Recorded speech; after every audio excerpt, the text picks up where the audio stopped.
Boa tarde, telespectadores do Canal 4 TV Aratu. Estamos aqui para mais um programa Encontro com a Cultura Espírita. E que, graças a Deus e aos bons espíritos, tem tido uma repercussão muito boa. Isso, como eu digo sempre, vem nos incentivando a continuar nesse trabalho de divulgar a doutrina espírita dentro de um processo assim, de seriedade, de objetividade. Nós queremos apresentar a vocês alguns dos nossos livros, editados aqui na Bahia e em São Paulo, como também em Brasília. Aí, no caso, pela Federação Espírita Brasileira, que editou 2 livros nossos.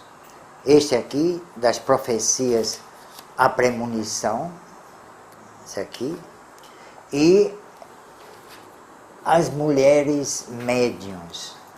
Esse livro é best-seller em Portugal.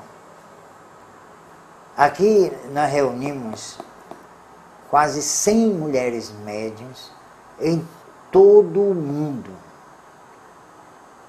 Aqui no Brasil, na Europa, nos Estados Unidos, até mesmo em países árabes.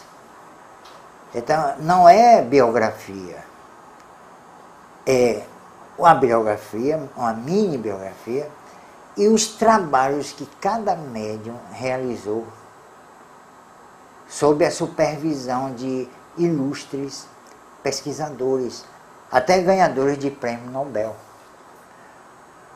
como Maria Curie, como Charles Richer e tantos outros.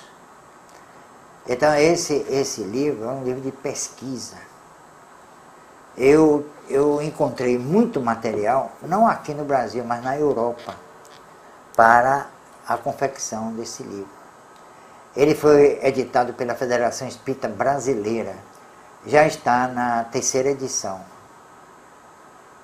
Então esse livro pode ser encontrado, como os outros, lá na livraria do nosso centro, o Teatro Espírita Leopoldo Machado, que fica na Rua da Boa Viagem, número 8. Então esse aqui que é muito interessante, e nós escrevemos justamente pela dúvida que há entre o processo anímico e mediúnico, fenômenos anímicos e seus mecanismos. Este livro seria bom para dirigentes de reuniões espíritas, sessões espíritas. Embora essas sessões venham rareando aqui na cidade de Salvador, mas as que sobraram, as remanescentes, deveriam, seus dirigentes, ler este livro. Isso é fruto de pesquisa e da experiência por muito tempo lidando com os espíritos nessas reuniões. Aqui a visão espírita do sono e dos sonhos. Foi editado pela editora O Clarim, de Matão, São Paulo. A editora fundada por Caíba Schutel, um dos chamados bandeirante do espiritismo em São Paulo. Esse Caíba Schutel é realmente uma figura notável, né? E divulgou o espiritismo não só na cidade de Matão, mas em quase todo o interior de São Paulo. Aqui os caminhos sagrados da magia. Aí as pessoas estranham, mas o que é que a magia tem a ver com o espiritismo? Tem muito. Kardec mesmo fala sobre isso. Então tem, porque o objeto principal da magia é justamente o contato com os espíritos e a sua fenomenologia, ou melhor, os fenômenos que eles provocam através dos médiuns. Porque as feiticeiras eram médiuns, não tem a menor dúvida, como os feiticeiros também. Eram dotados de uma sensibilidade mediúnica e de uma sensibilidade anímica realmente fantásticas. Aqui é dos REPs, a comunicação instrumental. REPs quer dizer batimentos. Então nós fizemos este livro, escrevemos esse livro, baseado em pesquisa, né? E que trata de vários temas que foram desenvolvidos através da pesquisa em laboratórios idôneos na Europa e nos Estados Unidos. Aqui é a mediunidade segundo o Espiritismo. Isso aqui também é outro trabalho de pesquisa e também reflete a nossa vivência, né? O nosso trato com a mediunidade através de quase 40 anos. Aqui, Elucidações Kardecistas, foi um dos meus primeiros livros, editado pela Mansão do Caminho, do nosso querido amigo tribuno Divaldo Franco.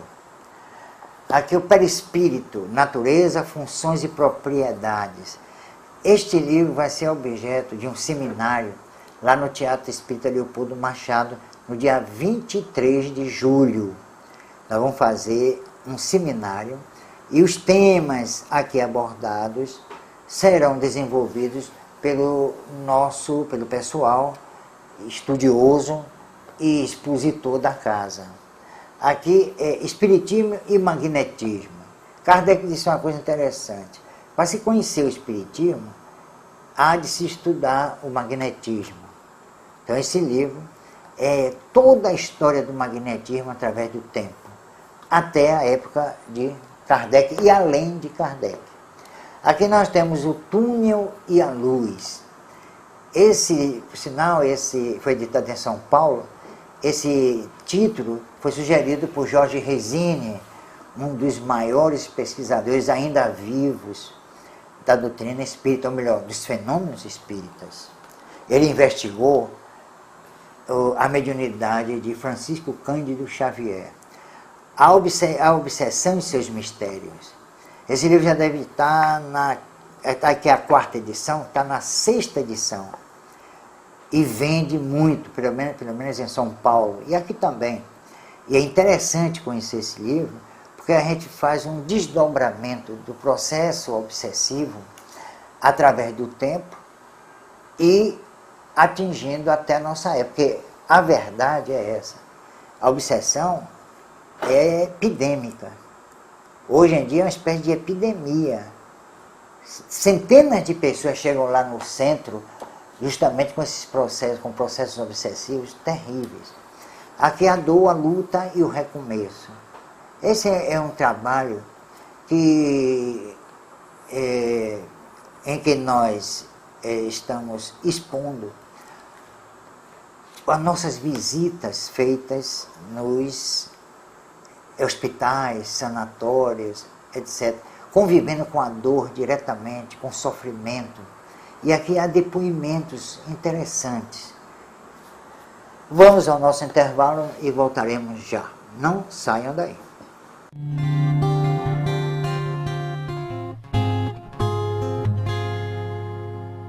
Bom, continuando a apresentar os nossos livros, que são 23 livros, afora a enciclopédia que está sendo digitada, está sendo preparada e vai ser lançada aqui na cidade de Salvador.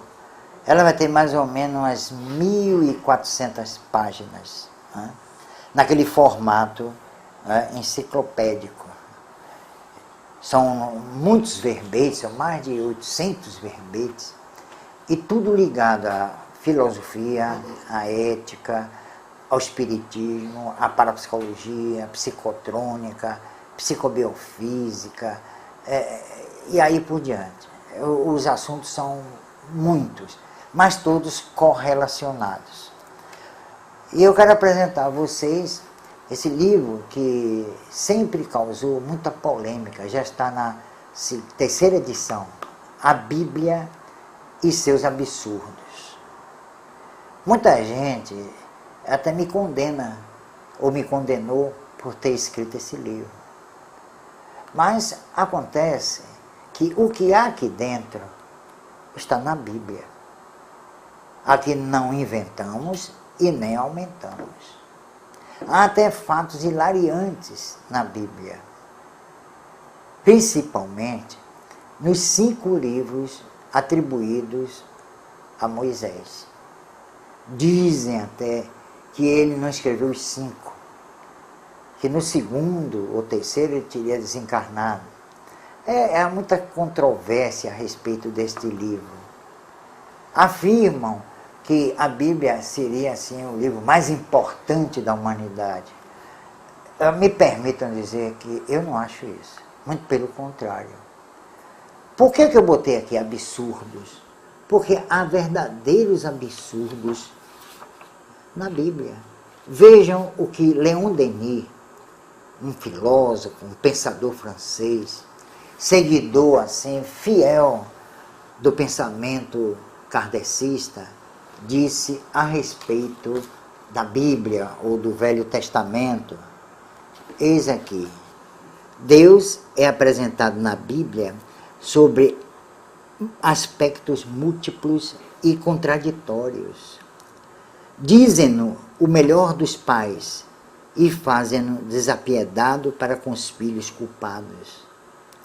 Atribuem-lhe a onipotência, a infinita bondade, a soberana justiça e rebaixam-no até ao nível das paixões humanas, mostrando-o terrível, parcial, implacável. Fazem-no criador de tudo que existe, dão-lhe a presciência e depois apresentam-no como arrependido da sua obra. Isso está na Bíblia. Não se pode considerar a Bíblia como uma palavra de Deus, nenhuma revelação sobrenatural. Então, quem disse isso foi esse pensador francês, Leon Denis, que escreveu livros realmente fantásticos. Livros que até hoje causam admiração pela propriedade com que foram escritos e a projeção que os seus assuntos têm no nosso tempo e vai além do nosso tempo. Então, Leon Denis é uma personalidade importante, não só no movimento espírita, mas na própria filosofia. Então, ele é um dos grandes pensadores franceses do século XIX e XX, porque ele atinge também o século XX, e deve-se respeitar a sua opinião. Ele escreveu um livro importante, que vocês deviam ler, Cristianismo e Espiritismo. Ele também se refere ao chamado Novo Testamento. E ele diz lá textualmente, o Novo Testamento, ou os evangelhos chamados canônicos, Mateus, Marcos, Lucas e João, eram mexidos e remexidos da noite para o dia. Aí é que surgem as chamadas interpolações. Mas quem são interpolações? São pensamentos, ideias, valores, acontecimentos agregados aos evangelhos originais. Puseram até palavras na boca de Jesus. Inventaram até certos fatos que não aconteceram na verdade. E Jesus é o fulcro de tudo isso. Então nós, espíritas, não estamos criticando de maneira nenhuma ou desfazendo do Novo Testamento, do Velho Testamento, não se trata disso. Mas nós devemos pensar com racionalidade, com propriedade. E não devemos aceitar tudo. O próprio Kardec fala o seguinte, vejam só como ele era coerente e um dos grandes mestres do bom senso. Ele dizia que nós deveríamos analisar todos os ditados dos espíritos. Ele dizia também que os espíritos eram seres predestinados, não eram detentores da verdade absoluta, e que nós deveríamos investigar os escritos mediúnicos com todo cuidado, com todo carinho, para que não chancelássemos ideias absurdas, despropositadas, e que contrariavam, como contrariam muitas delas, o bom senso, a lógica, a verdade até. Então nós devemos ter muito cuidado. Nós devemos analisar os ditados dos espíritos. Um dia desse, nós vamos fazer um programa sobre isso. Vamos trazer aqui livros mediúnicos para a gente analisar. O autor não vai se importar, desde que é um espírito superior. Porque aqui no Brasil só se comunica espírito superior. São os mentores. E cada um vem dizendo o maior disparate sobre o que acontece no mundo espiritual. Olha, né, chega a um ponto de um espírito, num livrozinho desse por aí, dizer que dormiu, acordou, foi no banheiro e lavou as mãos. Olha, isso é pior do que fantasia. Isso é loucura. Isso não existe. A rigor, o espírito não dorme, não precisa se alimentar, não tem funções digestivas, não tem nada. O problema são os condicionamentos, que aos poucos ele pode ir perdendo. Então precisa se reestudar o que vem sendo contado através desses médiuns que não se cuidam e aceitam tudo que vem do mundo espiritual. Vamos ao nosso intervalo.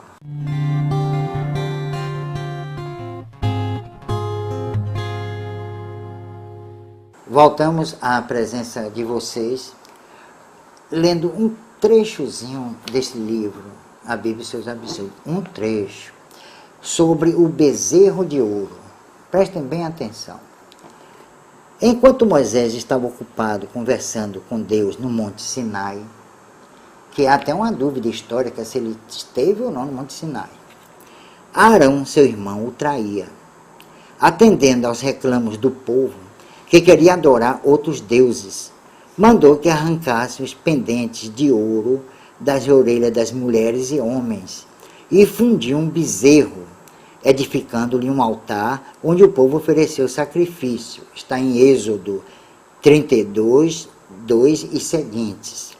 Moisés, descendo com as tábuas do testemunho, deparou com o culto ao bezerro.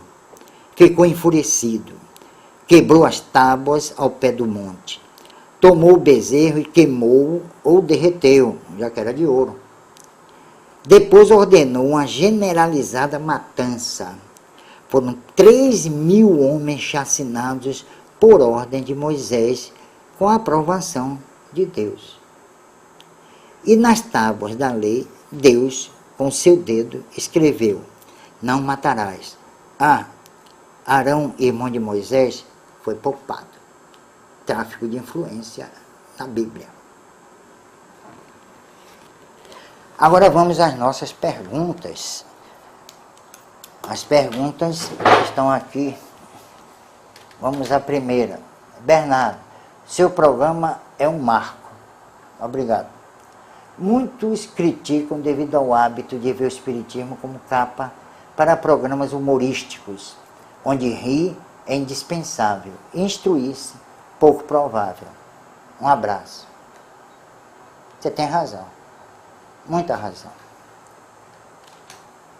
A Bíblia condena o espiritismo? Não. Nunca condenou. Aliás, Moisés não foi Deus, que condenou o intercâmbio entre o mundo físico e o mundo espiritual, porque havia muito abuso. Mas ele condenando, ele reconheceu que havia realmente esse intercâmbio entre mortos e vivos. Muito pelo contrário, em vez de criticar, confirma que os espíritos se comunicam com os homens. Além do povo europeu, existem registros de intelectuais negros no espiritismo? Ou será que apenas brancos o são? Não. Há realmente espíritas negros que são intelectuais. Nós temos Raul Teixeira, por exemplo, que mora em Niterói. Ele é negro, mas é uma inteligência assim, fulgurante, inteligentíssimo, muito culto. Aqui nós temos nosso companheiro Ildefonso do Espírito Santo, que foi presidente da Federação Espírita, e que até hoje milita e trabalha com muita dedicação e intelectualmente pelo Espiritismo. E há outros, há dezenas, centenas. Para nós, o homem de cor não tem nenhuma diferença. Não há diferença entre o branco e o negro. Espírito não tem cor, começa por aí. Ao desencarnar, a pessoa entra no mundo espiritual com a roupa do corpo ou com outra que lhe dão. Quem é que vai dar uma roupa? Toma aqui, você está nu, toma uma roupa. Às vezes, o espírito, até quando reaparece aqui, ele não se apresenta com aquela roupa que sepultaram o seu corpo. Ele se apresenta com a roupa que era da sua preferência, de que ele gostava, ele plasma aquilo. É um processo realmente notável, e vocês podem pegar o livro dos médiuns, do Laboratório no Mundo Invisível, que você vai conhecer realmente esse mecanismo fantástico de que o espírito tem de construir, de plasmar, de elaborar os objetos que faziam parte da sua personalidade. Agora, nós temos um lembrete para vocês, a nossa livraria, que está agora no Teatro Espírita Leopoldo Machado, na Rua da Boa Viagem, número 8. Apareçam lá e vocês vão adquirir livros importantíssimos para o conhecimento do Espiritismo. Porque nós temos até com vontade de fazer um inquérito, uma enquete, é assim que chama, nas ruas de Salvador, em alguns lugares públicos, para saber se realmente o povo aqui da cidade de Salvador conhece o Espiritismo. Porque o que se vem divulgando aí não é mais o Espiritismo. É aquela questão que a gente sempre, né, é aquela mesma tecla. É autoconhecimento, é a busca do eu superior, é o esforço que a pessoa tem que ter para alcançar a felicidade, as mudanças morais repentinas, e aí por diante. Tudo isso pode ser até fascinante, pode ser até sedutor. Mas lembrem-se que nós estamos num plano de provas e expiações. Não é que nós sejamos contra qualquer tipo de esforço da pessoa para se melhorar. É válido. Mas não se deixar embair, deixar levar por essas tiradas fantasiosas e delirantes, muitas vezes. Agora vamos à nossa mensagem. Dizer que o cérebro segrega o pensamento é o mesmo que dizer que o relógio segrega a ideia do tempo. É Maurice Blondel. Até o próximo programa, se Deus quiser. Encontro com a Cultura Espírita.